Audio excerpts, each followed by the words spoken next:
Hello दोस्तों, welcome to Basu classes. आज हम पढ़ेंगे मनोविज्ञान के कुछ इम्पॉर्टेंट क्वेश्चन के बारे में। चलिए देखते हैं। जिन बालकों की बुद्धि लब्धि 70 से कम होती है उन्हें मंदबुद्धि कहते हैं। ये कथन किसने दिया? तो ये कथन है क्रो एंड क्रो का। प्रतिभाशाली बालक इन बालकों की श्रेणी में आते हैं। तो प्रतिभाशाली जो बालक होते हैं जिनकी बुद्धि लब्धि जो होती है 140 प्लस होती है, वो आते हैं विशिष्ट बालक की श्रेणी में। मानसिक न्यूनता वाले बालकों को क्या कहते हैं? तो जिनकी मानसिक न्यूनता होती है उन्हें कहते हैं मंदबुद्धि बालक।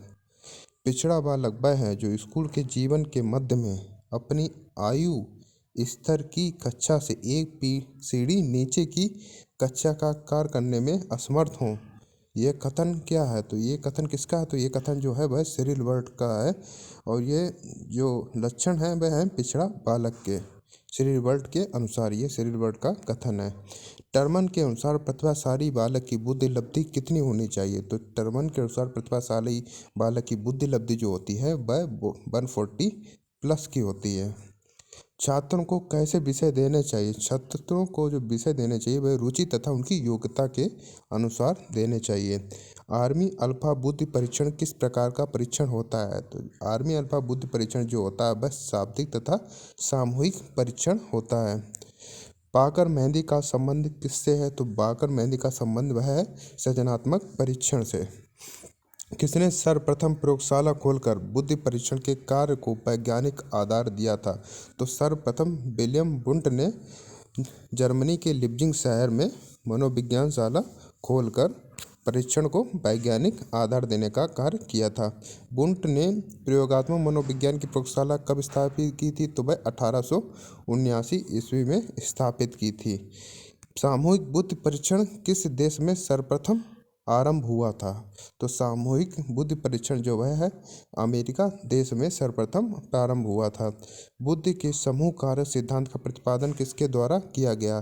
तो थर्स्टन के द्वारा बुद्धि के समूह कार्य सिद्धांत का प्रतिपादन किया गया। बाधित बुद्धि परीक्षण में प्रयोज्य की बुद्धि का मापन करने में किसका प्रयोग किया जाता है? तो प्रयोज्य की बुद्धि का मापन करने में भाषा या शब्दों का प्रयोग किया जाता है। भारत में सृजनात्मक परीक्षण की रचना किसने की थी? तो सृजनात्मक परीक्षण की रचना जो थी वह बाकर मेहंदी के द्वारा की गई थी। बुद्धि परीक्षण में सबसे अधिक उपयोगी कौन सा परीक्षण होता है? तो बुद्धि परीक्षण में सबसे अधिक उपयोगी परीक्षण होता है शाब्दिक प्रशिक्षण। मनोविज्ञान की प्रथम प्रयोगशाला किसने स्थापित की थी? तो विलियम वुंट ने 1879 में मनोविज्ञान की प्रथम प्रयोगशाला स्थापित की थी। B.F. स्किनर किस प्रकार के वैज्ञानिक हैं? तो B.F. स्किनर जो हैं वह व्यवहारवादी मनोवैज्ञानिक हैं। शिक्षण एवं अधिगम में अंतर होता है। तो शिक्षण में शिक्षक को अधिक क्रियाशील होना पड़ता है तथा अधिगम में छात्र को अधिक क्रियाशील होना पड़ता है। प्रेरणा संबंधी चालक सिद्धांत के प्रतिपादक कौन है? तो क्लॉड लियोनार्ड हल जो है वह प्रेरणा के चालक सिद्धांत के प्रतिपादक या जनक कहे जाते हैं या कहलाते हैं।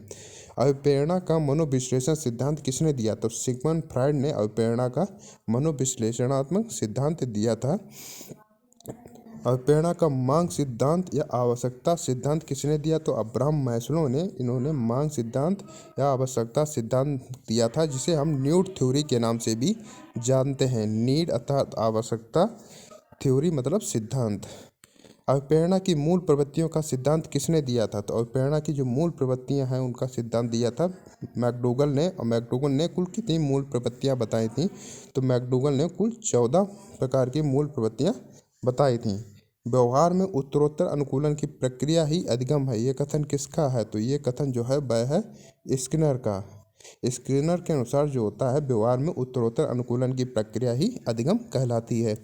पावलोव के प्रयोग में कौन सा अस्वाभाविक उत्तेजक जोड़ दिया गया है? तो घंटी जो है वह पावलोव के प्रयोग में अस्वाभाविक उत्तेजक जोड़ दिया गया है। प्रयत्न एवं भूल का सिद्धांत का दर्शाने के लिए थॉर्नडाइक ने किस पर प्रयोग किया था? तो प्रयत्न व भूल का सिद्धांत दर्शाने के लिए थॉर्नडाइक ने बिल्ली पर प्रयोग किया था।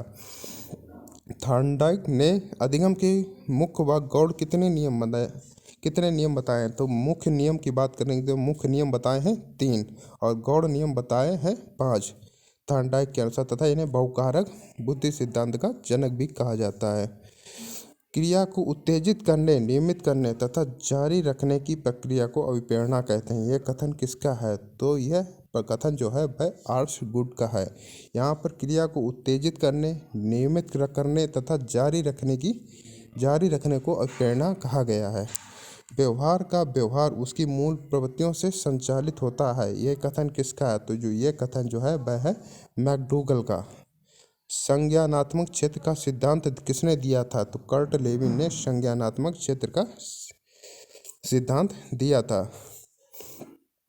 अभिप्रेरणा का स्वास्थ्य सिद्धांत किसने दिया था? तो एस वर्ग ने अभिप्रेरणा का स्वास्थ्य सिद्धांत दिया था।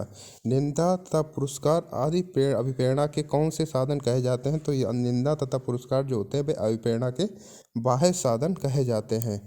क्रिया प्रसूत अनुबंधन सिद्धांत का प्रतिपादन किसके द्वारा किया गया था? तो B.F. स्किनर के द्वारा क्रिया प्रसूत अनुबंधन सिद्धांत का प्रतिपादन किया गया था। अधिगम के अनुकूलित अनुक्रिया सिद्धांत के प्रतिपादक कौन हैं? तो पावलोव अधिगम के अनुकूलित अनुक्रिया सिद्धांत के प्रतिपादक हैं।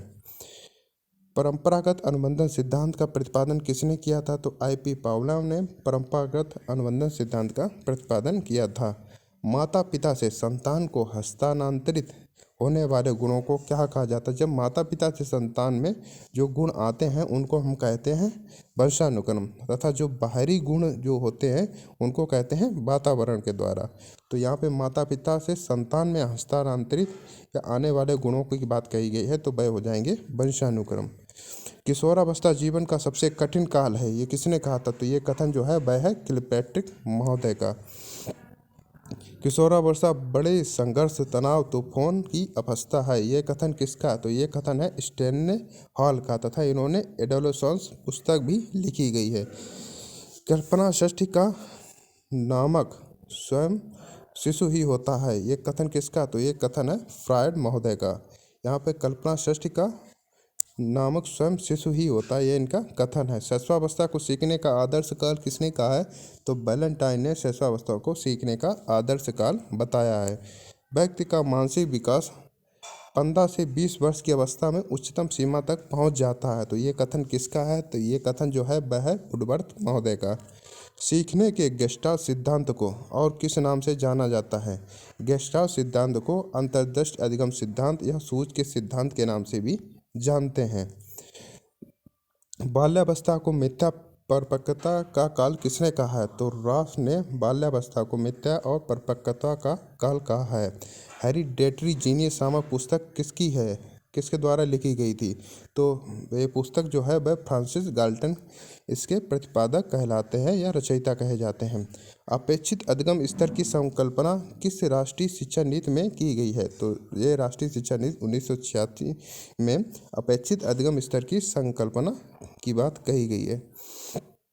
बुनियादी शिक्षा के जनक कौन है? तो बुनियादी शिक्षा की जब बात की जाएगी तो महात्मा गांधी जो है वह बुनियादी शिक्षा के जनक या प्रतिपादक कहे जाते हैं। अगर दोस्तों आपको यह वीडियो पसंद आए तो लाइक करें, शेयर करें और सब्सक्राइब करें। Thanks for watching.